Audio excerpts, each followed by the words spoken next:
But my point is, you got to play your way in, and we can keep our foot on the gas pedal here with 7 games to go, and keep doing what we're doing, and get into the playoffs and feel good about ourselves. Find ways to win games. We got as good a chance as anybody to go on a playoff run. So the biggest thing is again keep the foot on the pedal. I know Mike's not gonna let off on our guys. I know that Nick and our captains and our assistant captains are going to stay focused and keep everybody focused.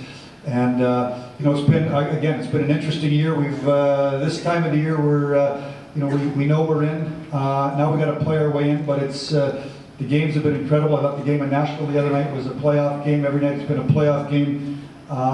So looking forward to playoffs. Start 2 weeks on Wednesday. The season ends 2 weeks yesterday, so there's not a lot of hockey left, and it's an important part of the year. The one thing I'd like to finish with is, our scouting staff has done an incredible job for us, and they about 2-3 weeks ago they announced the 10 finalists for the Hobey Baker. We have 2 Red Wing draft picks that are finalists for the Hobey Baker.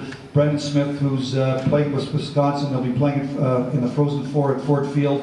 He's one of the 10 finalists, and Gustav Nyquist, who's a Swedish player, who's a 4th round draft pick out of University of Maine, is also finalist. Brendan Smith is the leading scoring defenseman in all of college hockey.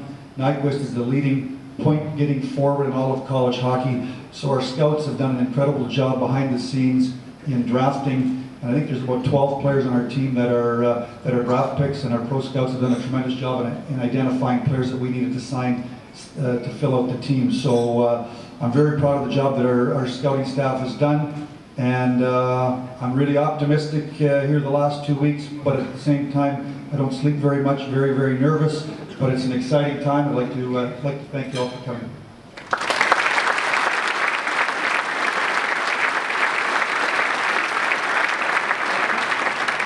When he speaks that quickly, you know he's nervous.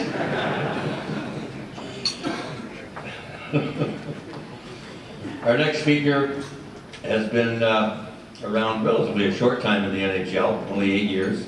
5 of them with us here in Detroit. However, he does have a Stanley Cup already, and he's coming off a gold medal in Vancouver just about a month ago. Head coach Mike Babcock.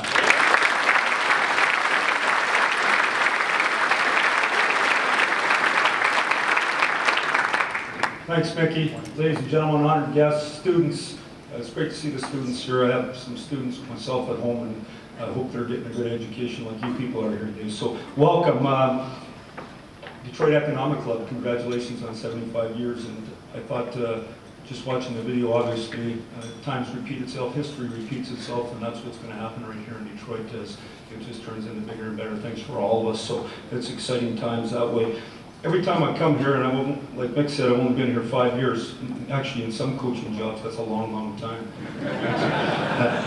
But it's exciting because it's playoff time. And just like Ken said, I don't have to belabor that because he already told the players we're not in. But you sure have to like the direction we're going. I thought what I'd do today is I just talk about 3 things. Talk about a few individuals who have had outstanding accomplishments this year. I talked about some of the new blood on our team, and then I talked a little bit about the playoffs. I thought the first thing I should do is, before I get to the players, I want to talk a little bit about Jimmy Bedard. Jimmy, you want to stand for a second? Jimmy Bedard's our goaltending coach. He's been here ever since I've been here and a long time before.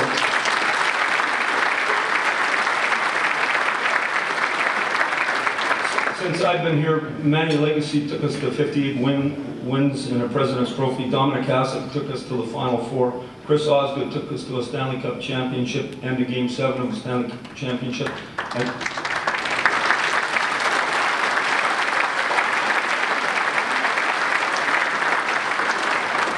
And now we got a kid in Jimmy Howard who's 3rd in the league in goals against. He's 4th in save percentage, he's 10th in wins. But he's got a guy sitting in the locker room right next to him every day, and Ozzy helping him out, and he's got Jimmy B, who obviously is giving these guys great direction, because you don't change like we have over a period of time in the key position in the game and continue to win. So great job, Jimmy.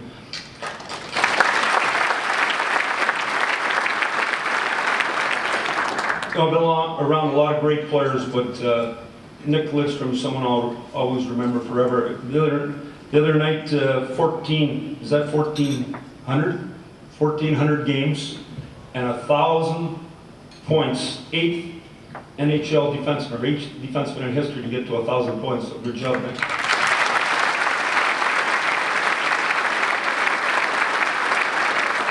And I thought I'd give Homer a shot at this time too. Homer got his 100th power play goal, and he'd be telling you that the reason Nick's had such good success is he's shuttled him back and forth every day and looked after him. So good job, Homer.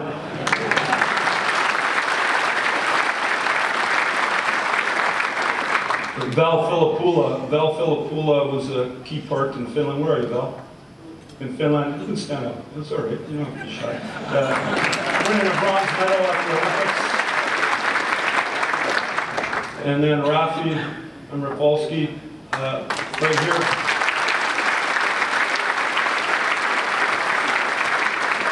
He was a big-time leader and played great for the U.S. in winning a silver medal, so congratulations to Rafi. Kenny talked about the penalty kill, and that leads me to the new blood on the team. We've had a number of changes, and not just the way it has to be. You have to change in business to continue to stay on top. You've got to change in our league to continue to stay on top. And the scouts, the management have done a good job of bringing guys in. And our penalty kill, you mentioned last year, was 25th. This year it's 10th, but it's climbing each and every day. Ravi Krim's done a great job. We brought in Patrick Eves, Helmer, and Millsy. Those are 3 guys, in my opinion, their ability to block shots, their commitment has really done a heck of a job for us up front, and we're a harder team to play against in that area. So bringing in new blood has really helped in that area. And obviously Paul McLean on our power play is 10th. At the start of the year was best in the league, and then a lot of skill left for a long period of time. That's why we're going to be so strong when we get to the playoffs. There's a lot of guys that have been freshened up, but the guys that come back and the power play's taken off. Last thing I'd like to do is just to talk a little bit about the playoff opportunity. We have to get in. Everybody in the room understands that. But Ken talked about a few examples. In 02-03, I coached the Anaheim Mighty Ducks. We finished 7th, and we went to Game 7 of the Stanley Cup Finals. That year after Christmas, or maybe it was after the New Year, Detroit Red Wings had the best record in the National Hockey League, and we had the 2nd best. And no one would have known that except the guys on our team. No different than when you look at the standings, you see the points. But we see a team since the All-Star break, or since the Olympic break, that's gone 11-2-1 and flat out played.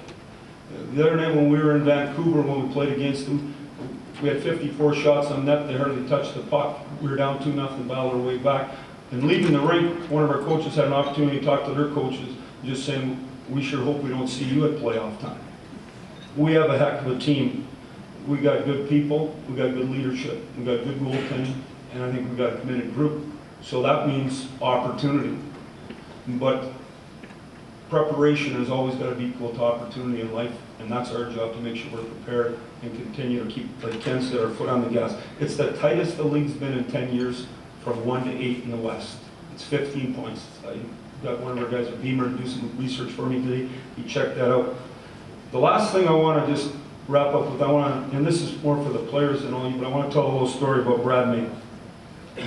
This stands out in my mind. Brad May, I don't know how many years he played in the league. 18? Is that 18? 7, lots of years. Proud guy. He's won a Stanley Cup. Cap world. We're over the cap, we call him Brad May. And you can imagine the manager and the coach aren't very excited to have this meeting with Brad May to tell him, Brad, we got to send you to the minors. Now he's got 2 young teenagers at home and a nice wife from him, and it's very easy just to go home and call it a career. But he sat down with us and he said, you know what? I want to be part of this. He said, I'll be kicking myself if I leave, because this team has a chance. And that day, that resonated with me.